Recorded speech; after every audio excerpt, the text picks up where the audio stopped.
Welcome back to the Maximum Lawyer Podcast. I'm Jim Hacking.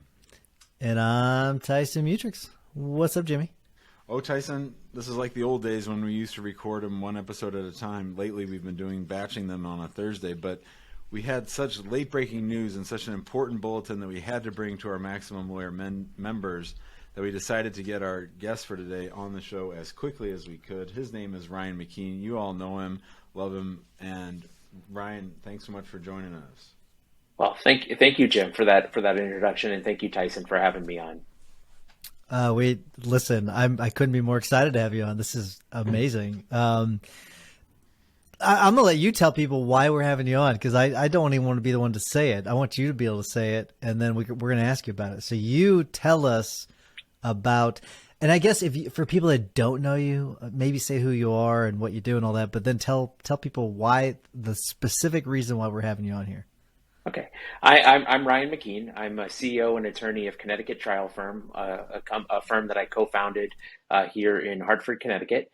And the reason I'm on is we recently took a $100 million jury verdict on behalf of an incredibly worthy client on a case that we fought for 5 years. All right, Ryan. So as with so many things, you've documented your journey, and you were kind enough to share a goal that you and your partner Andrew had set a while back. Do you want to talk a little bit, go back in time a little bit to before you even signed up this client, and sort of what was the goal? We sat down at a local bar restaurant, and we had our traction vision. I think they call it the VTO organizer. You can download from their site, and we're like, well, what is going to be our big, hairy, audacious goal? And we're like, well, it could be a lot of different things, but we set the goal that day, that March day, as a $10 million jury verdict. And we had no business setting that as a goal. I may as well have been I want to play in the NBA for the Celtics or something, because we didn't have a case of that value. We had never returned a jury verdict of 100,000, let alone a million or 10 million. And we put that out into the universe as to our 10-year goal. We want a $10 million jury verdict. And we made it clear we didn't want a settlement. We wanted to take a verdict in excess of that amount, because if we did it, we knew we would have to get so much right along the way that we will have built the business that we wanted to have built. I want you to take us to the moment, or the day after you set the goal. Right. So you set the BHAG, and I wonder, did any doubt creep into your mind? Hey, we're not going to be able to accomplish this. We set this way too high. Talk to us about the mindset part of it. See, I think I'm really a simple bubba on this, and the doubt was not there. It was this will happen, and I don't think there was always a belief that it would happen, but there was an acknowledgement that we needed to do a lot of work for that to happen. We needed to raise our trial skills to the level that could achieve that. And so we invested significantly in going to plaintiffs' workshops throughout the country for many years, and learning the best that we could to present the case. We also, at the time, it was just Andrew and I had one part-time employee who was 9 hours a week. We needed paralegals. We needed structure. Believe it or not, we weren't even on with FileVine. We needed to organize our operational systems and tech stack, all for this one goal. And so we started out doing those things. We were okay, let's hire somebody more part-time. And we brought on somebody 20 hours a week. We signed up with FileVine. We started paring down our cases from general litigation to only taking personal injury cases. And we're look, this is who we are. We told the market, we want to try cases. So all of those sort of initial decisions stemmed from that bigger goal. And Ryan, I know that you and Andrew also sort of did some structural work inside the firm to separate out your pre-litigation cases from your litigation cases. How did that decision help set up your firm for success in this case? Yeah, we realized that bizarrely, we were spending so much individual time on cases that were urgent and cases that were not necessarily the most important cases. So weirdly, we'd get a big case and it would kind of get backburnered because, hey, we've got a deposition in this motor vehicle case, or we've got a pleading that's due, or whatever it is. And so what we decided to do was isolate really critical cases in our firm.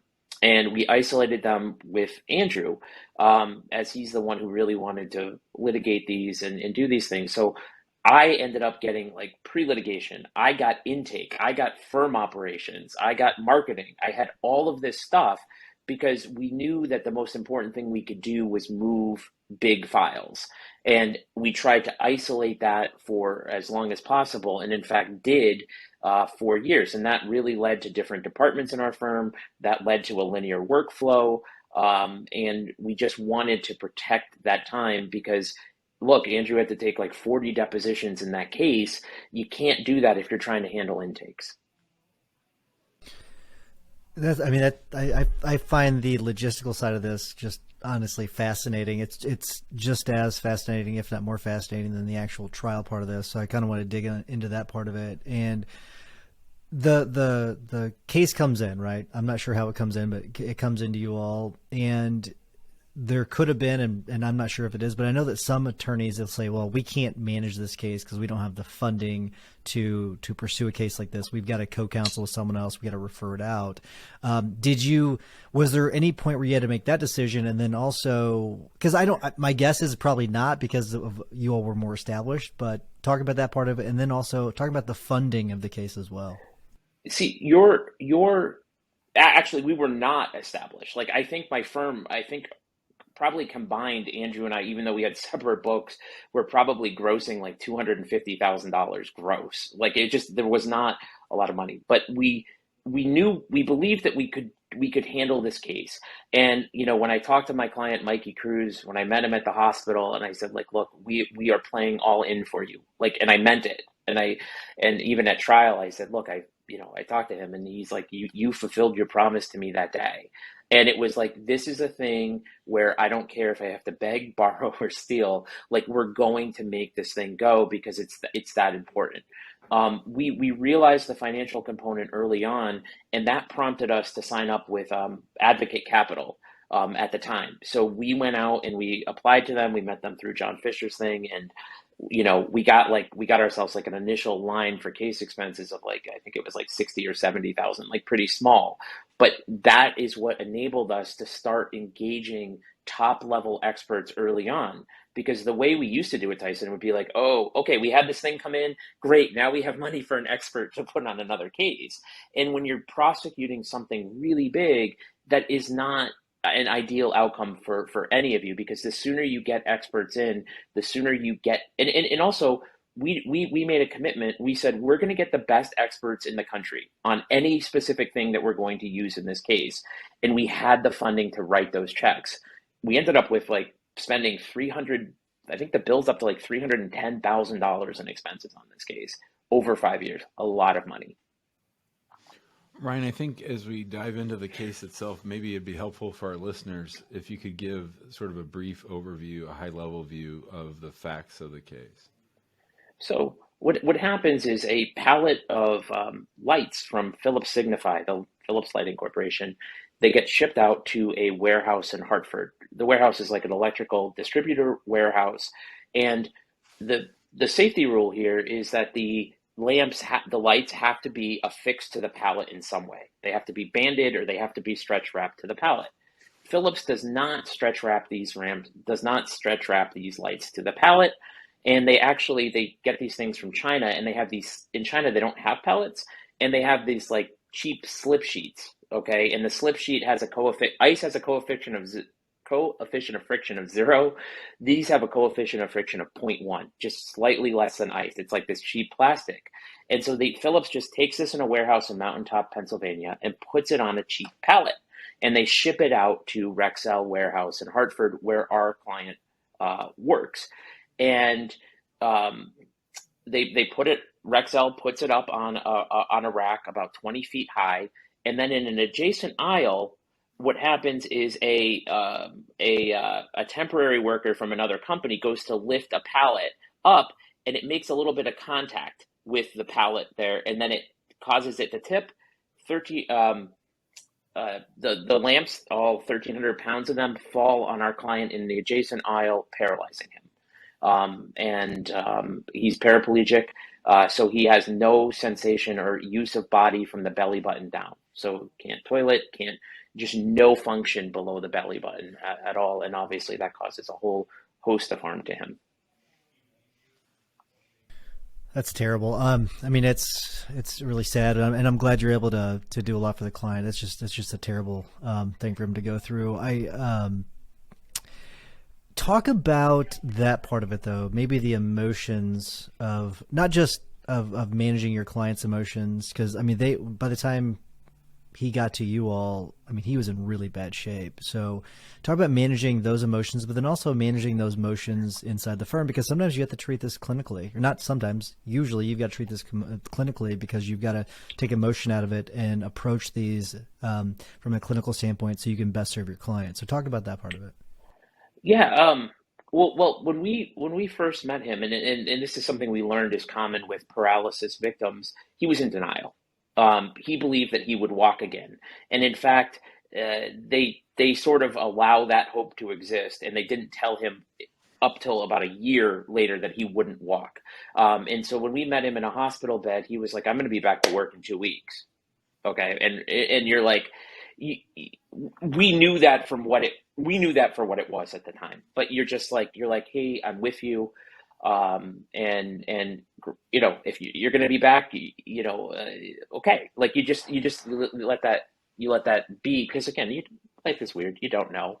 And I think, I actually think, we worked on this case so hard, and we worked so closely for them for 5 years. I mean, they call me Mi Familia, and they tell me I have a Puerto Rican family. And so we really wanted to understand what they went through, and that meant time going to their house. That meant time having dinner or having lunch at their lunch table, and sitting with them and talking sports with them, and playing Madden with them. Like all of these things sort of they happen, and because we wanted as advocates to really be able to convey credibly what they had experienced, and to know the nuances of paralysis, which is, I don't think, anything that any of us understood prior to working on this case. You're listening to the Maximum Lawyer Podcast. Our guest today, Ryan McKeen, he and his partner Andrew just got a big verdict on behalf of their client.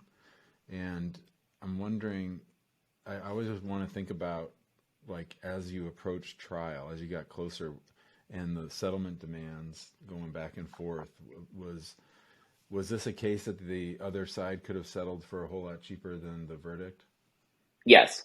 So let me sort of back up, because the last I would say 6 months have been critical. When we sat down and we did our Q3 rocks, we decided that the rock was going to be this case for the whole firm, and we had no actually this was Q2 and Q3. That was our rock. Was we're going to get this case resolved one way or another. We had done about, I think we ended up doing about 8 focus groups on this. We hired a retired judge to actually vet this case and go through, and we'd make legal arguments, factual arguments, and tell me this, tell me how this plays out, tell me what you think, tell me what you think for valuation. And so we had a really good idea in our heads as to where this case should have been valued. And there's no right number in a case like this, but the gross insurance there's actually 2 different parties, or actually 3 different parties, but the gross insurance was $26 million. And Phillips Signify had $20 million of it. And we drew a line in the sand, and we said, you are going to pay every penny of available insurance to this man, or we are going to take a verdict. Okay. And we had initially issued an initial demand of $60 million just to get things started. because they said we won't mediate this case until you have a demand, and so we said 60 million. That did prompt a mediation. We knew the mediation was going to fail. We knew they weren't taking this seriously, but we had to have the mediation for one reason and one reason only, because we wanted to keep our trial date. And we knew if we went into court for the trial management conference, the judge was going to say to us, you guys haven't mediated this, get out of here and come back in 6 months. So we knew they weren't going to ever take it seriously. At mediation, between all the parties, they offered us a grand total of $3 million. And we said, we're not even moving off our 60 until you can come up over 10, because we have nothing to talk about here. And 10's not going to get this done. And they wouldn't move. So the 2-day mediation, we had this mediator come in from Boston. That blew up, which was fine by us. We then filed an offer of compromise for 26 million, the global amounts of the policies against the parties. From Phillips, in their response, they filed an offer of compromise for $1.5 million. That was the only offer that we ever had from them. So we ended up settling out with 2 other parties in this case right before opening statements for $8 million. So our guy had some money, and Phillips was the only remaining defendant. It's incredible, and I just love hearing all of these stories, these war stories. These are really good. So you get past mediation, it doesn't work out. You're completely fine with it. You're approaching the trial date. Walk us through the mindset, the preparations, both business side, both litigation side. Talk us about that part of it. Yeah, we decided in April we knew this case was massive, and we knew the amount of work was massive, and so we decided really prepping this case for trial in April, or end of March, and we'd have weekly meetings, and it was like, this needs to be done, this needs to be done. Let's get out ahead of things, because we know we're going to get jammed up.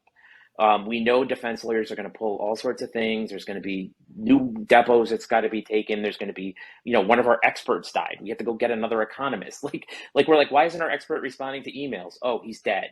But these are the kinds of things that happen, and we decided to really, really, really start working on them.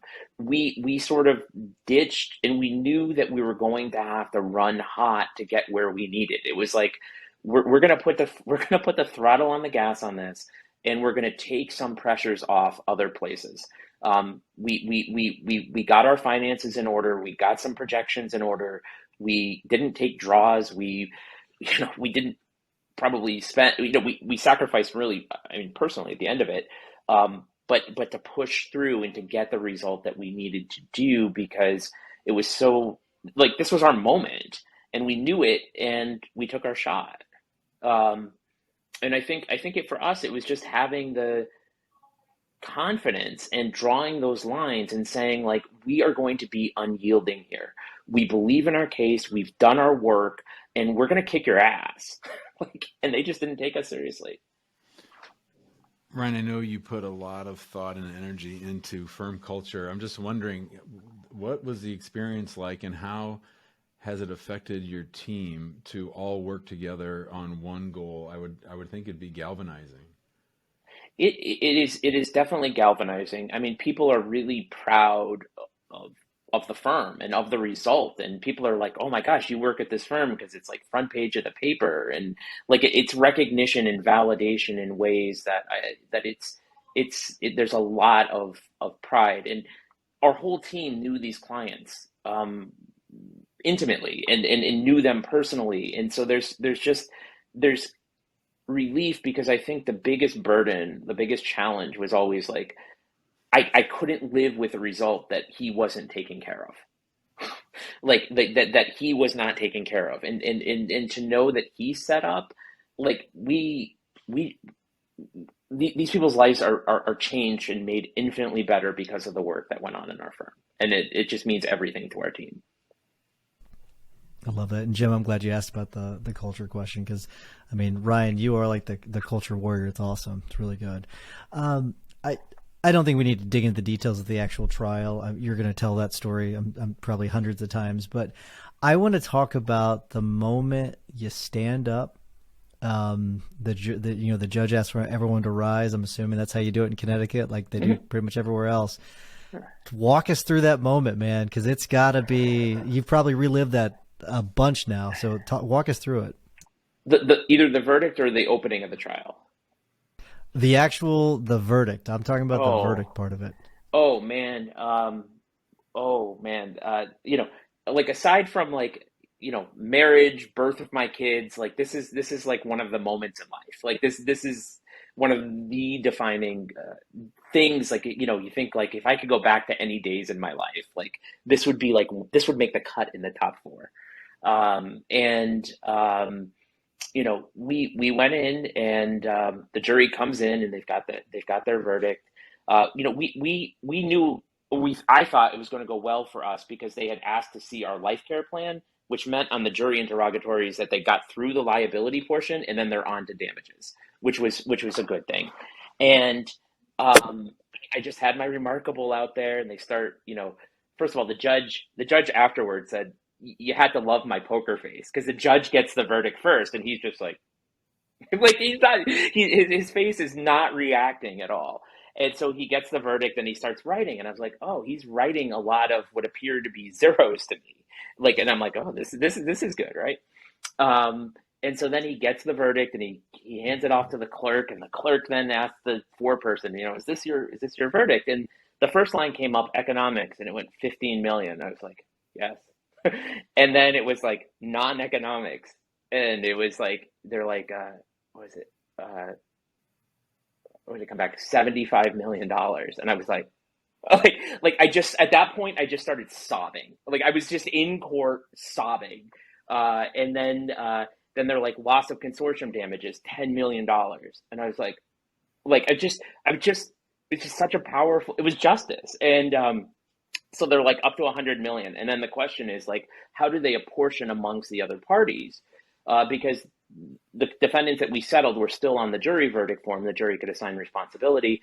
And then they're like, we assign 90% to Philip Signify. And I'm like, oh God, like $90 million. It was just like, I just sobbed. I was just completely just sitting at counsel table, a complete mess of a human being. Yeah. I don't know if we can even add anything to that. I mean, that's pretty dramatic. Well, let's try to wrap it up a little bit. Talk to us about the fallout, like after. So the emotional fallout and then maybe the publicity fallout. Yeah, I mean, the emotional fallout is just tremendous. I mean, it's probably like what I imagine, like somebody a football player winning the Super Bowl. Like there's an element to it of joy and there's an element to it of like relief. Like we did it. We did the thing. Like we hit the goal. Our guy is set. We did what we set out to do. And I don't know that has like fully hit us in a lot of different ways. But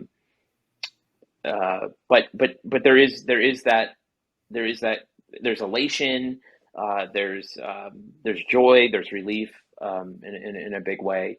And then, the publicity thing, I mean, that we also, I told anybody who would listen to me that we're going to hit 100 million.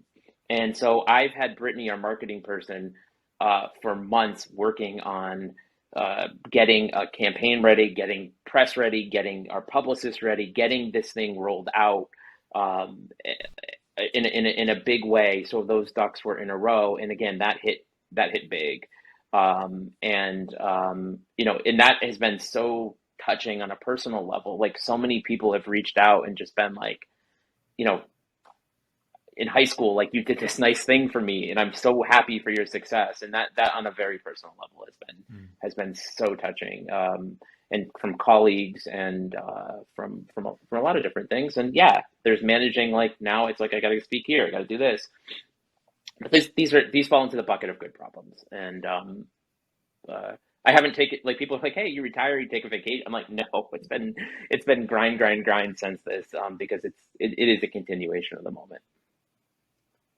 I love it. Well, I said this to you before on Twitter, but I'm going to say it to you just face to face, and I'll say it to you again whenever I see you actually in person. But thank you for everything you've done for us, but also thank you for holding your ground, because the work that you all did on this case, it helps all of us. It helps every single one of us because it holds them accountable. And so thank you so much.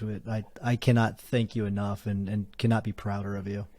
Can I just add one thing for this audience? I think it's just a lot of value. I know you're short on time, but No, go for it. it's that if you're going to do something like this, like you need a team. Like we had 4 lawyers on this team, and all of us brought very complementary skill sets to this trial. And Andrew was, oh my God, the work he did in the detail work and all of it, we assembled was amazing. Alexa handled the loss of consortium claim as a woman, and that was amazing. I mean, but get people with disparate skill sets. We brought in appellate counsel. So, we talk about team a lot with business, but also if you're doing a litigation project, find those other players for you to complement your skill set. We could not have done this alone. Love it. That's good advice. All right.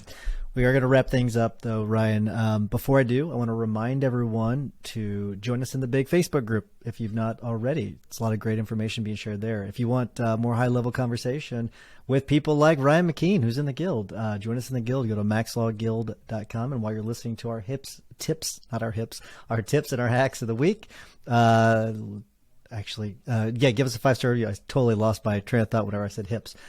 Please give us a 5-star review as you're listening to the rest of this podcast. Jimmy, what's your hack of the week? I'm going to return back to the start of the show for my hack of the week, and that is the fact that Ryan and Andrew had written down their $10 million goal.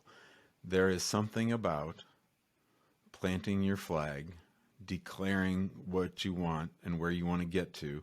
You probably don't have any idea how you're going to get there, but there's no substitute for looking off into the future, figuring out where you want to be, writing it down, and then working backwards to build the infrastructure to get you to where you want to be. So I think that's one of the great lessons. There have been many great lessons in today's episode, but I think that's a great lesson for me and for all of us, which is, say what you want to happen. Say out loud the things that you want. Write them down and then figure out how to get there. Because as Marie Forleo says, everything is figure-outable.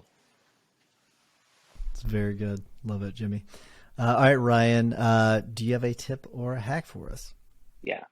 For there's another Ryan McKeen, and maybe hopefully dozens of them out there in this audience who are starting out, and life is tough, and you don't know, and you don't like this is like probably it feels improbable or out of reach for somebody, but believe in yourself, surround yourself with better people, and go for it and figure it out, because you can do it. Like there's no magic in what we did. To quote Jim, everything is figure outable.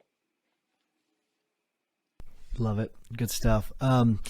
Ryan, I have in my brain a visualization of what happened in your case. And I think it might have been because you shared a recreation. Do I remember that correctly?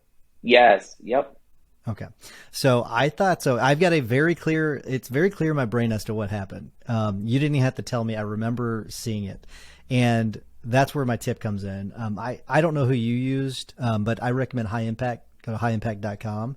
They can give you visuals. They can do recreations. And if you want to talk about who you use, that you can do that as well. But it is very, very impactful. Ryan, I think you showed me that months ago, if not a year ago, and I still in my brain, I see it. So I recommend using a company if you're trying cases, even if you're not. I highly recommend using a company, whether it's High Impact or something else. But do you want to talk about who you used?